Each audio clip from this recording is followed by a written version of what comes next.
हरियाणा में विधानसभा चुनाव का बिगुल बजने में 2 महीने का समय बचा, लेकिन विधानसभा चुनाव से पहले ही अब पंजाबी समाज भी चुनाव लड़ने से सक्रिय हो गए हैं और पंजाबी समाज ने विधानसभा चुनाव लड़ने का ऐलान कर दिया है। देर रात रेवाड़ी शहर के एक निजी रेस्टोरेंट में पंजाबी स्वाभिमान महापंचायत का आयोजन किया गया। इस महापंचायत में सैकड़ों की संख्या में पंजाबी समाज के लोग भारी संख्या में पहुंचे।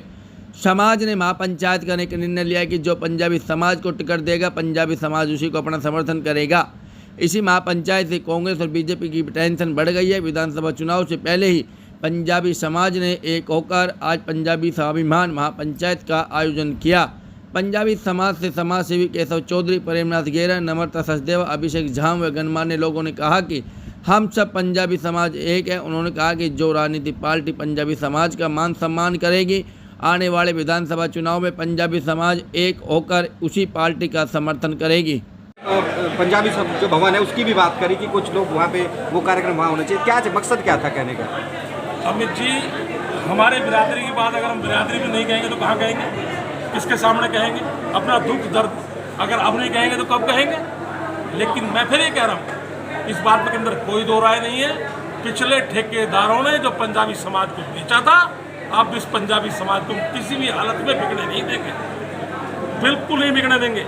और आज आप ये नफरी आप देख रहे हैं, ये एक छोटे से बिलावे का नतीजा है अमित जी।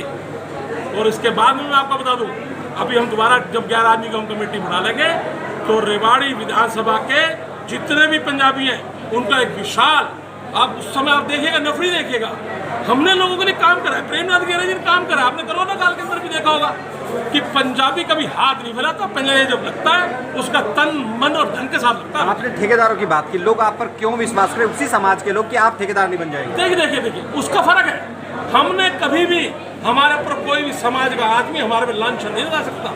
कोरोना काल की बात हो, सब आपने सब लोगों ने देखा है, हमने समाज के लिए ठेकेदारी करी है तो उसका तन मन धन से उसके साथ रहे, चाहे प्रेमनाथ गेरा जी हो, चाहे हमारी पंजाबी बिरादरी हो। लेकिन कुछ लोगों ने, मैं दोबारा आपकी बात कब कह रहा हूँ, मुझे कहने से कुछ गुरेज नहीं है, आपके चैनल के माध्यम से मैं कहना चाहता हूँ कि अब इस समाज को हम बिगड़े नहीं देंगे, कतई नहीं बिगड़े देंगे, चाहे वो किसी और रूप में आ जाए, और उसको बिल्कुल इस 24 के अंदर उनको खामियाजा भुगतना पड़ेगा। विधानसभा चुनाव अभी मैच 1.5 महीने बाद है, तो मकसद क्या है इसका पूरा लोगों को एकजुट करने का, और क्या आप चाहते हैं, लोग जानना चाहते हैं? देखिए अमित जी, 32,000 हम पंजाबी हैं, हमारे को मान सम्मान कोई भी बड़ी पार्टी दे दे, हम दोनों पार्टी की बात कर रहे हैं। वो मान सम्मान क्या है भाई? मान सम्मान हो सकता है विधायक के टिकट दे दे, हमारे को कोई दे दे, कम से कम नगर परिषद की चेयरमैन ही दे दे, हमारे पंजाबी समाज में से किसी को चेयरमैन का पद दे दे, हमें मान सम्मान चाहिए अमित जी।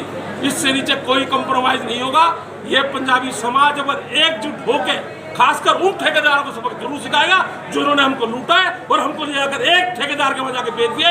अब वो पंजाबी समाज बिल्कुल नहीं बिकेगा, एक जगह एक होगा अमित जी। अभी 11 लोगों की कमेटी की आप बात कर रहे हैं, वो क्या करेगी और फर्दर क्या प्रोसेस रहेगा? देखिए, मैं आपको बता रहा हूँ, 11 आदमी की जो हमारी कमेटी बनेगी, उनके पास किसी भी पार्टी के लोग वो सिर्फ उन्हीं से बात करेंगे, कोई ठेकेदार नहीं बनेगा। हमारे 11 आदमी से बात करेंगे, कोर कमेटी डिसाइड करेगी किसका साथ देना है, कौन हमारे हक की बात कर सकता है, कौन पंजाबियों को आगे ले जा सकता है, ये डिसाइड करेंगे हमारे 11 आदमी।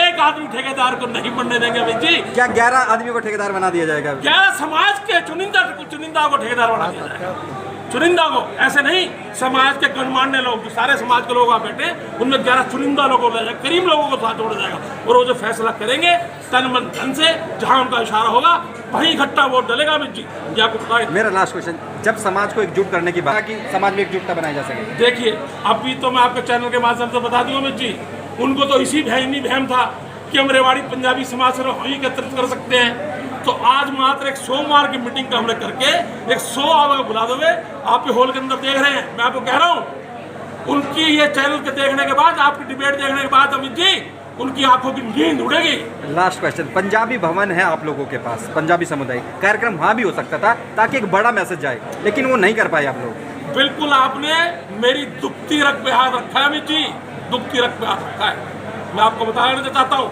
हम जितनी बार उस भवन को बुक कराने की बात करते हैं, पिछले इलेक्शन में भी, लोकसभा के इलेक्शन में भी, हम जब कोशिश की हमने पंजाबी भवन बुक को हमारे समाज के लोग करें, तो उसका एक चुनिंदा आदमी, जिसको मैं कहता हूँ समाज को बेचने का काम जिसने किया है, वो सारे डाटे पहले बुक करा देता है कि हमारा आज भी बुक है, हमारा कल भी बुक है। लेकिन अब आगे से बिल्कुल होगा, क्योंकि अब पंजाबी भवन के 2 महीने बाद इलेक्शन भी है अमित जी।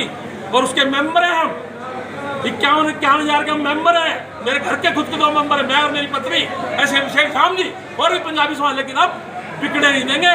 आपके चैनल के माध्यम से मैं संदेश दे रहा हूँ, या तो वो सुधर जाए, पंजाबी समाज के लिए काम करना शुरू कर दे। सत्ता तो आने जानी चीज़ है अमित जी। देखिए, पहले तो सभी मीडिया प्रभारी जो आए हुए हैं उनका धन्यवाद। मैं ये कहना चाहूँगा कि पंजाबी समाज को सिर्फ संगठित करने का जो आज मीटिंग थी, सिर्फ संगठित करने के लिए थी, ना कोई राजनीतिक पार्टी का विचार रखने की थी, सिर्फ संगठित करने के लिए थी, ताकि समाज एक हो और एक होकर एकता में पलो। हमारा मेन मकसद यही था कि समाज इकट्ठा हो, एक मंच पर आए और जो समाज बिखरा हुआ है उनको इकट्ठा करना है। और अगर हम इकट्ठा करेंगे तो राजनीतिक पार्टियां भी हमारे पीछे पीछे घूमेंगी, हम राजनीतिक पार्टियों के पीछे नहीं घूमेंगे, या कोई और भी जो भी मकसद होगा, एकता में बल होता है, हमारे पीछे पीछे। ये था हमारा मकसद। एक अभी बात वो ऐसा था कि कई लोग होते हैं, मैं उनका नाम नहीं लेना चाहूँगा, आपको भी पता है कि समाज के अंदर सब तरह के लोग होते हैं। 36 बिरादरी में किसी बिरादरी में भी चले जाओ, चाहे आप जाटों में चले जाओ, यादवों में चले जाओ और कास्ट में चले जाओ, सब तरह के लोग होते हैं। हमारा काम वो नहीं है, हमने सिर्फ समाज को इकट्ठा करना है और एक झंडे के नीचे बैठाना है। हमारा मकसद ये था। कोई अगर गलत काम करता है वो भुगतेगा, भगवान उसे सजा देगा। कुछ चेहरे यहाँ पर मौजूद नहीं है, हम भी देख रहे थे, काफ़ी संख्या में है, एक अच्छा इनिशिएटिव कहा जा सकता है, लेकिन काफ़ी चेहरे नहीं, उसको किस तरह से देखते हैं? हमने सिर्फ आज 100 लोग बुलाए। हमने मंडे को एक मीटिंग दी थी पंजाबी धर्मशाला में कि पहले हम 100 लोगों को इकट्ठा करते हैं। हमने किसी ग्रुप पर मैसेज नहीं डाला, ना किसी के पास ये कहा कि भाई तुम आओ। हमने सिर्फ जिसके पास फ़ोन किया है वही आया। हमने 100 लोगों के पास फ़ोन किया है, आज 140 आदमी। बीजेपी की जिला